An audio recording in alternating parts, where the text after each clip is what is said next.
Hello दोस्तों, मैं सचिन मिश्रा आप लोगों का आपके इस यूट्यूब चैनल सचिन एजुटिप्स पे एक बार फिर से स्वागत करता हूं।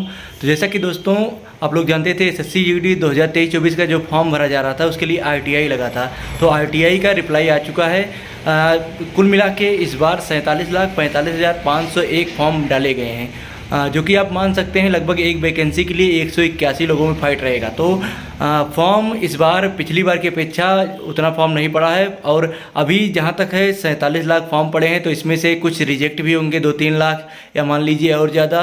तो आप लोगों के लिए फ़ाइट बहुत ज़्यादा नहीं है। अगर आप लोग पढ़ाई कर रहे हैं अच्छे से तो आप लोगों का सिलेक्शन इस बार 100% होगा। तो दोस्तों मैं आप लोगों से यही कहना चाहूँगा कि जिससे अब तो आप लोगों को फॉर्म भी पता चल गया है कि फॉर्म कितना भरा गया है इस बार। तो आप लोगों को अपनी तैयारी को अब थोड़ा और बेहतरीन करना है, और जैसे जैसे मैंने आप लोगों को बताया उसी टाइप से आप लोगों को पढ़ाई करनी है। आप लोगों के मैथ्स में बहुत ज़्यादा प्रॉब्लम आ रहे थे, तो मैथ्स के लिए मैं स्पेशली वीडियोज लाना स्टार्ट करने वाला हूँ। आप लोगों को मैं सब्जेक्ट वाइज, मतलब मैथ्स का जो पार्ट वाइज रहता है, किस टॉपिक से कौन सा क्वेश्चन पूछा जाएगा, इस टॉपिक से मैं आप लोगों को क्वेश्चंस देता रहूँगा वीडियो के माध्यम से। आप लोगों को उसी टाइप के क्वेश्चन ढूंढ के खुद से लगाने हैं। और मैं आप लोगों को जो जो टॉपिक बनेगा, जैसे नंबर सिस्टम से स्टार्ट करूँगा मैं, number system, simplification, profit and loss, percentage, इसके बाद CISI, और जो आप लोगों के मेंसुरेशन से मैं अलग से एक वीडियो दे दूंगा। उसमें आप लोगों का जितना भी इंपॉर्टेंट फार्मूला रहेगा, उसके बाद उन फार्मूला से जो जो क्वेश्चंस बन सकते हैं वो क्वेश्चंस मैं आप लोगों को करा दूंगा।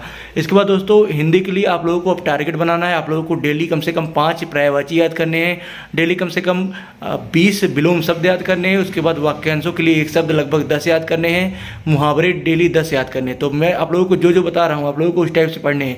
उसके बाद गद्यांश, आप लोगों को गद्यांश का एक्सपीरियंस लेने के लिए प्रीवियस ईयर के क्वेश्चन से जो आप लोगों को पिछला गद्यांश मिले उसी टाइप से आप लोगों को पहले गद्यांश सॉल्व करना है। आप लोगों को उसी टाइप से गद्यांश पूछे जाएंगे और आप लोगों को ढूंढ कर उनमें से लिखना रहता है। गद्यांश में एक टाइप का क्वेश्चन ये भी बनता है कि विलोम शब्द या पर्यायवाची शब्द भी पूछ लिया जाता है। आप लोगों के एग्जाम में गद्यांश से 5 क्वेश्चन पूछे जाएंगे। तो आप लोगों को हिंदी के लिए भी अच्छी तरीके से तैयारी कर लेनी है। उसके बाद रीजनिंग के लिए आप लोगों को मैंने जो स्ट्रेटजी बताई है, जहाँ से बताया है आप लोगों को उसी टाइप से पढ़ना है। रीजनिंग के भी मैं जैसे नंबर सीरीज के लिए मैं आप लोगों को बताना चाहूँगा, और इसका अगर थोड़ा हार्ड आ जाता है तो कुछ लोगों से नहीं हो पाता है। तो नंबर सीरीज का आप लोगों को कुछ प्रैक्टिस कर लेने हैं। कोडिंग डिकोडिंग आप लोगों को ए से लेकर जेड तक के वर्ड याद कर लेने हैं, कौन सा वर्ड किस स्थान पर आता है, उसके बाद उनका विपरीत वर्ड भी याद कर लेना है। इससे आप लोगों को रीजनिंग सॉल्व करने में बहुत ज़्यादा सहायता मिलेगी। और आप लोगों को मेंसुरेशन का फार्मूला ज़रूर याद करना है। आप लोग उसे याद कब होगा, जैसे आप लोग अगर उस पर क्वेश्चंस लगाएंगे तो आप लोगों को 100% फार्मूला याद हो जाएगा। और मैथ्स में आप लोगों को अगर कैलकुलेशन फाइट करना है तो आप लोगों को जोड़ घटाव गुणा भाग, मतलब आप लोगों को ये सब पूरा का पूरा क्लियर रखना है। और आप लोगों को स्क्वायर रूट और क्यूब रूट आप लोगों को जरूर याद करने हैं। आप लोगों का तभी अच्छा नंबर उठेगा मैथ्स में। और मैथ्स का अगर आप लोग प्रैक्टिस सेट लगा रहे हैं, आप लोगों का मार्क्स कम आ रहा है, तो इसका एक ही रीज़न है कि आप लोग पहले मैथ्स पे जो आप लोगों का हार्ड क्वेश्चन है आप लोग उसमें फंस जा रहे हैं और टाइम टेकिंग ले रहे हैं, मतलब टाइम ज़्यादा लगा रहे हैं उसमें। तो आप लोगों को मैं ये बताना चाहूँगा, जैसे ही मैंने बताया था कि सबसे पहले आप लोगों को हिंदी सॉल्व करना है, उसके बाद GK GS सॉल्व करना है, और ये दोनों आप लोगों को 14 से 15 मिनट में सॉल्व कर देने हैं। उसके बाद बहुत ज़्यादा आप लोगों को 15 से आप मान लीजिए 19 मिनट 15 मिनट आप लोगों को रीजनिंग पे देने हैं। मतलब आप लोगों को आधे घंटे में रीजनिंग, उसके बाद GK GS और हिंदी सॉल्व कर देना है।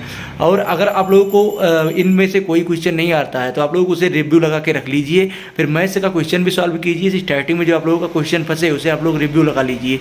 आप लोग एक क्वेश्चन पर फंसिए मत कि आप लोगों का आंसर नहीं आ रहा है तो आप लोग उसी क्वेश्चन को बार बार लगाते रहें। इससे आप लोगों का टाइम मैनेजमेंट सही से नहीं हो पाएगा। आप लोगों को मैं जो ट्रिक बता रहा हूँ उससे आप लोगों को टाइम बहुत ही अच्छे से मैनेज होगा। इसके बाद दोस्तों आप लोग जब प्रैक्टिस करें तो प्रैक्टिस में भी आप लोग ये तरीका अपनाएं। आप लोग जब अभी से तरीका अपनाना स्टार्ट कर देंगे तो आप लोगों को बहुत ज़्यादा फायदा मिलेगा आगे चलकर। तो दोस्तों मेरे ख्याल से आप लोगों को अब अपना टारगेट मिल चुका होगा कि हमें इतने लोगों से फाइट करनी है। तो आप लोग अब खुद को और अच्छी तरीके से पढ़ाई में झोंक दीजिए। अभी आप लोग फिजिकल का टेंशन मत लीजिए। फिजिकल के लिए आप लोगों को लगभग 2 महीने का टाइम मिलेगा, क्योंकि फिजिकल के लिए अभी तो आप लोगों का एग्जाम ही होगा, उसके बाद एग्जाम के बाद तो आप लोगों को 2 महीने महीने का लगभग टाइम मिलेगा। फिजिकल बहुत ज़्यादा हार्ड नहीं है, फिजिकल आप लोग अगर चाहेंगे तो आप लोगों का बन जाएगा। जिनका वेट ज़्यादा है उन्हें ही थोड़ा प्रॉब्लम है, जिनका वेट कम है उन्हें कोई प्रॉब्लम नहीं फिजिकल निकालने में। तो दोस्तों आप लोग अब एकदम अच्छे तरीके से जुट जाइए पढ़ने में। अगर आप लोगों का कोई भी और प्रॉब्लम हो तो आप लोग मुझे इंस्टाग्राम पे मैसेज कर सकते हैं। मेरी इंस्टाग्राम आईडी आप लोगों को स्क्रीन पर दिखा भी रहा हूँ, sachin.misra19 है।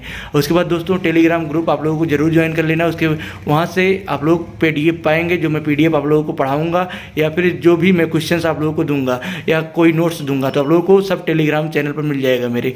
तो जाइए जल्दी से टेलीग्राम चैनल ज्वाइन कीजिए। उसके बाद आप लोगों को जो भी मैसेज, आप लोगों की जो भी प्रॉब्लम्स हो आप मुझसे इंस्टाग्राम पे पूछ सकते हैं। तो दोस्तों इस वीडियो में बस इतना ही था, मिलते हैं नेक्स्ट वीडियो में। अगर आप लोग चैनल पर नए हैं चैनल को सब्सक्राइब कर लीजिएगा और बेल आइकन को प्रेस करना मत भूलिएगा, क्योंकि मैं इसी टाइप्स के वीडियोज आप लोगों को देता रहता हूँ। तो दोस्तों मिलते हैं नेक्स्ट वीडियो में, तब तक के लिए जय हिंद, वंदे मातरम।